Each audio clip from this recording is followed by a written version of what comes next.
Hey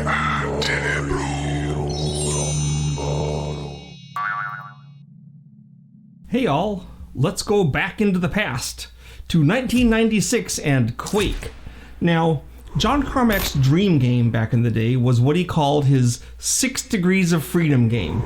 Now, John knew, everyone knows, that Doom isn't really full 3D. The game controls don't really look up and down. You couldn't have a room on top of another room, which is why my house in Doom 2, episode 16, only has the ground floor. So to create this game, John wanted to pull out all the stops, and he scored a mighty coup. He managed to convince Michael Abrash to come work for id Software. Now, Michael Abrash is a genius programmer, like John Carmack. In fact, I always suspected that John's real reason for hiring Michael was to have someone he could talk with about esoteric coding stuff. In essence, John was trying to buy a friend. And it worked. Michael's a great guy. Everyone got along with him. During his time at id, Michael was one of my best friends. He is much more human and likable than John Carmack. Not saying that John's a bad person. I'm trying to diss him. He just doesn't seem normal. I don't think this is dissing John to say that. You know, I think John kind of likes the fact that he's a little unusual. So let me tell you 4 quick John Carmack stories to give you an idea of the man. So one thing that I really respected was if you're having an argument or a discussion with John Carmack, and if partway through the argument he realizes that you are in the right, he completely switched his position and backed you up. This is really rare. If you argue with most people, including me, when I'm not at my best, you know, even when I find out that I'm wrong, I still want to cling to some aspect of that wrongness, so I'm not the bad guy. But John's ability to just like, oh, you're right, okay, and that was done. He was like on your side. That was amazing, and I've tried to emulate that. I really respect that. Another thing, he was in, we were at dinner with him once, and we found out that he still had his driver's license from, I think, Louisiana. It had been like 2 years, and we were like, John, why don't you like go get a Texas driver license? You've lived here for years now. And he said, nah, I'd rather just pay the tickets. And I don't think he worked out all the ramifications of what eventually that would do, but he like, I don't know if he thought it was cool to be, he was so rich he could pay the tickets, or if he just really didn't want to go to the DMV, or what it was, but it was not a normal thing. Another example, a friend of his was, he had his this awesome Testarossa, Ferrari Testarossa, out in a car, like an uncovered car park where his apartment was, where like it could be hailed on. In Texas, that's pretty serious. We have hail the size of, you know, grapes. A friend of his was jogging in an area not too far from where our office was, and he saw a house for sale. So he went to John and said, John, you should buy this house. And John, it has a garage. And John said, yeah, that's a good idea. So he bought the house without actually, he started negotiations at least without actually going to see the house and look at it. Just that was the house he was going to get. I assume eventually he took a look to inspect it, but he essentially bought a house sight unseen. So that was weird. One day, John Romero went into his office, and the offices it had locks because that was the way the thing was. But we didn't have any of the keys. We don't know where the keys were. We knew where the key to the front door was, but not the rest. And John Romero went into his room, and he shut the door behind him, and it got locked, and he didn't have the key. We wanted to get him out. So we have 2 choices. We could wait for building security to come up with the key and let him out. We could hire a locksmith to jimmy the lock, or John Carmack, who had just bought an axe at a local Renaissance fair, could take his giant 2-handed battle axe and chop down the door. And that's what we did. John Romero was inside kind of yelling and trying to avoid the door as the axe is splintering its way through. But we got him out, and that door was destroyed, and I guess assume id Software paid the price, but John Carmack didn't care because it was cool to chop down a door with an axe. And he got to use his axe and see that it really worked. So that was neat. Another example is a story from Adrian Carmack. This is after my time actually, but Adrian was doing his finances on his computer, and John came over, and just in case you don't know, Adrian Carmack and John Carmack are equal partners. Well, John Romero too. They all were equal partners in id. And this actually might be after John Romero had left, so it's just Adrian and John and Carmack are the big wheels, the 2 Carmacks who are not related, but they each had this huge chunk of the company, right?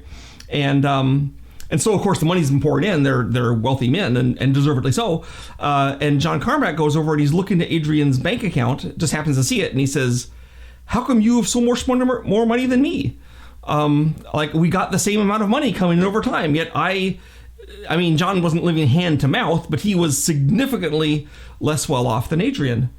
And Adrian said, because I saved and invested my money. And John Carmack had spent the money as a kid. He tried to build a rocket to win the space thing. He bought the test. He was always buying things and doing stuff with his money because that's how John Carmack thinks. He just thinks about things that are cool now. I'm not saying he's short-sighted exactly. He just looks at things differently. But then for the first time, apparently, at least from what Adrian said, he kind of realized that perhaps he'd been missing out on some aspect of having money, which is that even then it can run out.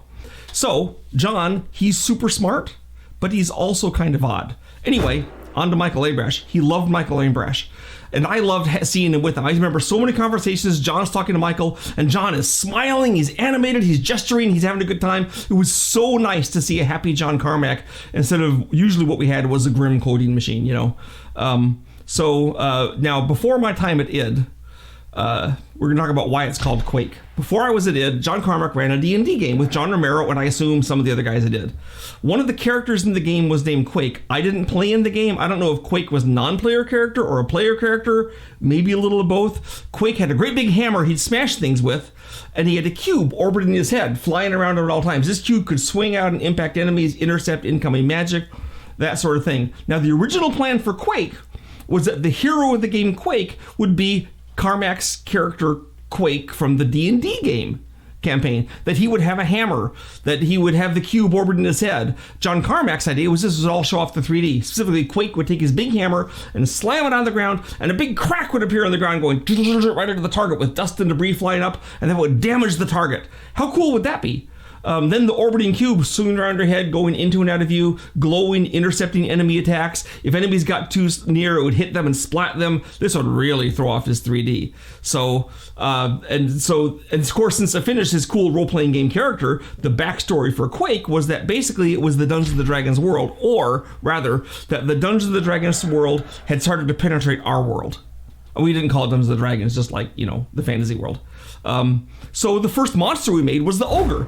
Very early on, it threw grenades and had a chainsaw. The idea was this was a classic D&D monster, an ogre, but now it had a chainsaw instead of a club. And throwing grenades was like a dream come true because not only was it a super fun interaction, but it did what John loved. The grenades bouncing around showed off the 3D, so that was cool. Another very, very early enemy was the Knight. Now, the Knight was a great achievement of our 3D artist, Paul Steed. As I recall, this entire Knight was like only 90 polygons, but it could run, had a vigorous attack, it died well, really quite an achievement. And of course, at the time, we really cared about our polygons. It's not like today when everyone has all the memories in the world. We tried to keep memory as tight as possible. The Hell Knight came later. We're going to go through the enemies here. You know, it was a tougher enemy than the Knight. I don't remember how many polygons he was. In my head, I'm thinking 135, but I could be wrong. But it was a lot more than the Knight. Of course, John Carmack always liked the monsters that had fewer polygons. But the Hell Knight had his own virtue, namely that he'd fire out an arc of darts, and that was visually cool by the standards of the day. And it also was cool because if you were far away, sometimes the darts would miss you. If you're close, you get hit by a bunch of them, so it was kind of an interesting interaction. Actually, you know, before we got the Hell Knight, we created the zombie. Again, we wanted to show off the 3D. So a huge part of the game in Quake was we wanted to throw off John's 3D and Michael Abrash's. So the zombie pulled out hunks of his body and threw it at you. I don't remember whose idea this was. It wasn't mine, but it was brilliant. It was Steed, I think, that made him pull something out of his butt as some of the animations. So that was, I guess, it is what it is, you know. So early on, in messing with the 3D, we built a level. I think it was Adrian, American McGee built this level. We built a level that had a zombie, and basically he scaled the zombie up to be like 100 feet tall. And he had a big wooden scaffolding kind of in and around the zombie so you could fight it. You have to go up into the scaffolding. It was like a boss monster kind of idea. It was really cool. But of course, the basic problem was that we take a zombie and you scale it to be 100 feet tall. Like, it looks terrible when you're close up. So we took it out because it looked terrible, but I thought it was a really fun level to play. And I always cared more about it being fun than being looking good. I mean, that's usually the criticism of my levels, is that they look terrible, but usually people like them. So the demon was another way to show that the 3D, since the demon leaped at you from a distance. So of course we used it a lot because that was cool, that would leap at you. And it was also neat because the demon in Doom was, it kind of failed, really, in a sense, because it had to run up and bite you, and it wasn't very good at running up to you. It was kind of slow, and before it bit you, it had to do this animation. So really, the demon wasn't much of a threat, but the demon in Quake was a real threat. It was cool. So we like that. I'm not going to go into every single enemy we did, but I will mention the Vor, which changed, I think, for the worse. So the Vor was always scary because it fired a homing weapon. You know, this ball of spikes that it shoots you would follow around and get you. Now, early on, it didn't move very fast. It was kind of slow, and that was better because it was more able to target you and round corners and come after you. So you'd be running away from it, it'd be tracking it down, getting closer and closer. I remember one level where John Romero was running from the Vor, and he was running round and around a pillar, and the Vor's ball was chasing him, and he couldn't get away from it. I mean, if you time it just right, it'll hit the pillar, but he wasn't able to, and it hit him and killed him. And then he got so mad, he changed the Vor's speed of the weapon to be fast enough so you could easily dodge it. And then it, then the Vor was never quite the same. I loved the homing weapon thing, and because I always think in the terms of a game master, I guess, and John Romero liked not being killed by the Vor, so he made it not kill him. So, there it is. Also, because we tried the giant zombie, I made a map with a giant Vor that you'd fight. It was like in this big trench, and it mostly rose above the trench. And we had a scaffold and stairs going up and down you'd shoot at it with. And my idea was that eventually, if the level worked and was fun, then we would have the artist do a giant texture on it so it would look good. And it was kind of fun, but it wasn't as fun as the giant zombie.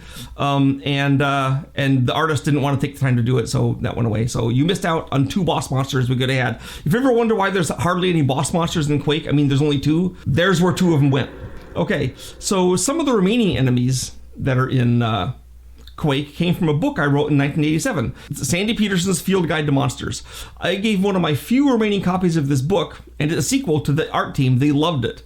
Notably, the Shambler, the Spawn, Chthon, Shub-Niggurath are all based on things from my book. You can see the spawns right here on the front cover of the book. So they loved that book. That book's really, it's been reprinted, but not with the same art. So, so the Spawn is probably the least popular enemy in Quake. I remember a review some years back that said that because the Spawn only appeared in my levels, I was a terrible designer. Well, I mean, I may or may not be a terrible designer, but the thing is, the Spawn was an advanced enemy in the high end, and I had a responsibility. I was told this to include all the monsters that were the weird that I could, and the other designers of Quake just basically didn't want to use the Spawn. So I felt impelled to use it maybe like a little more so that you'd have the things in the game because we'd spent time doing it. Adrian liked them. They were kind of a cool tactical interaction. The animation maybe isn't the best, but hey, that wasn't my fault. So anyway, so they're spawns, and there it is. And you can blame it on me because of my art book, but I don't think you can blame the whole thing on me. Quake's organization. Quake was organized into 4 episodes. Each episode was mostly one of the 4 designers. American McGee had 1 episode, John Romero had another, I did the last episode. We also had intros and outros to our episode, mostly not done by American John or me, and those were all back in the so-called real world. Anyway, you might be wondering what happened to the character Quake and his mighty hammer and his orbiting cube. For that matter, like the whole D&D theme is completely absent. We never have any backstory.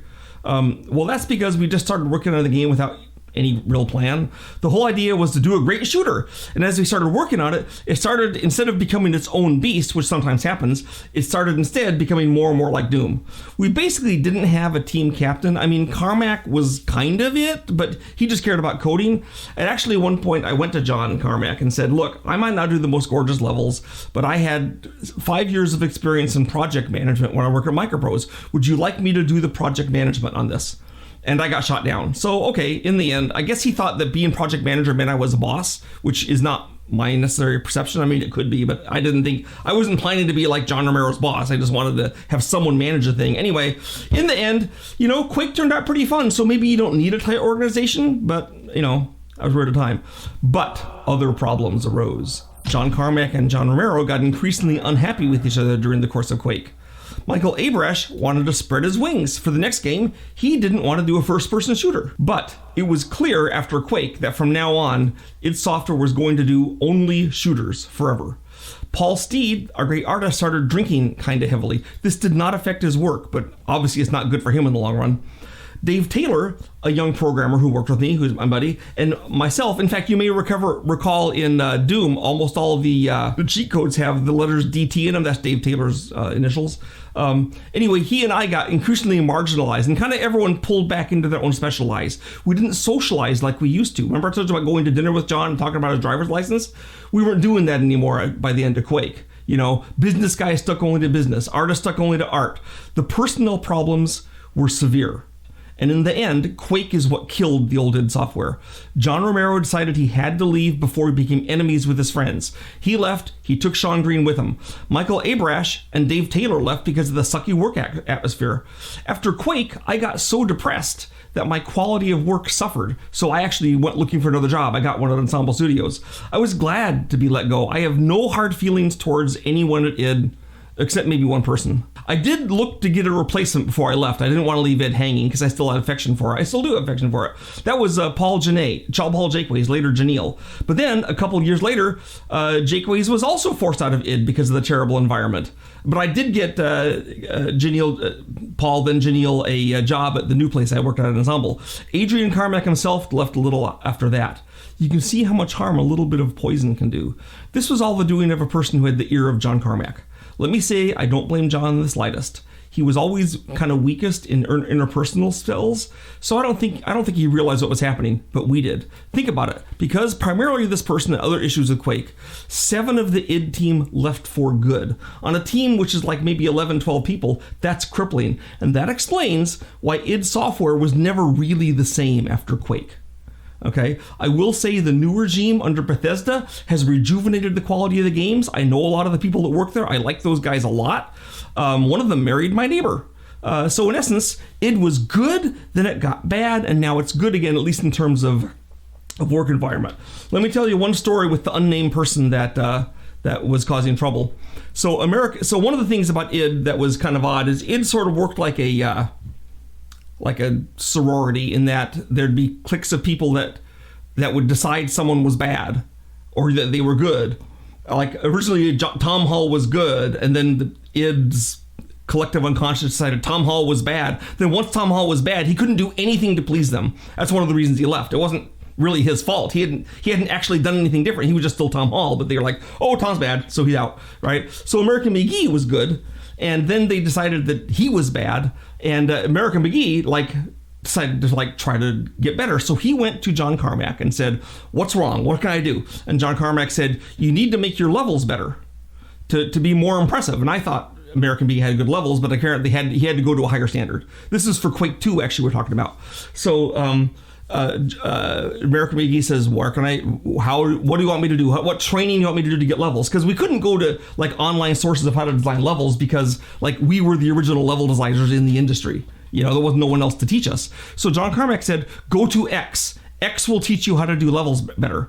So American McGee went to X and said, teach me how to do levels, oh great guru. So X taught American McGee how to do levels and did lots of different levels and showed him, do this thing, do this thing, do this thing. And American McGee said, great. Then American McGee went back to his office and he made a level using everything he'd been taught by X.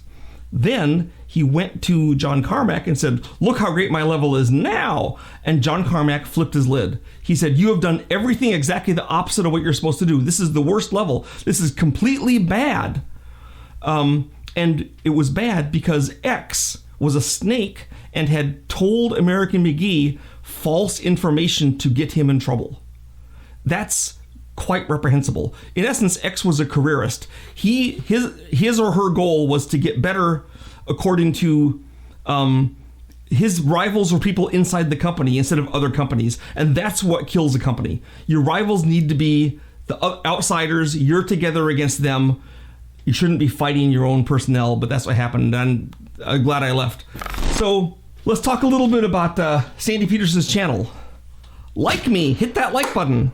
It's good for me, it's good for you. Subscribe, you can get more stuff. I got more Quake things coming up and other things. I hope you do. Now, I publish mostly every Friday. As a reminder, if you don't want to have to remember that, you can sign up for notifications. It's up to you. I don't sign up for notifications myself, but you could. Now, I don't have a Patreon. I think it's inappropriate for a business owner, but I am a business owner. Check out my Petersen Games YouTube channel, subscribe to it. Also, check out right now this awesome product for sale on the petersengames.com website. Thanks!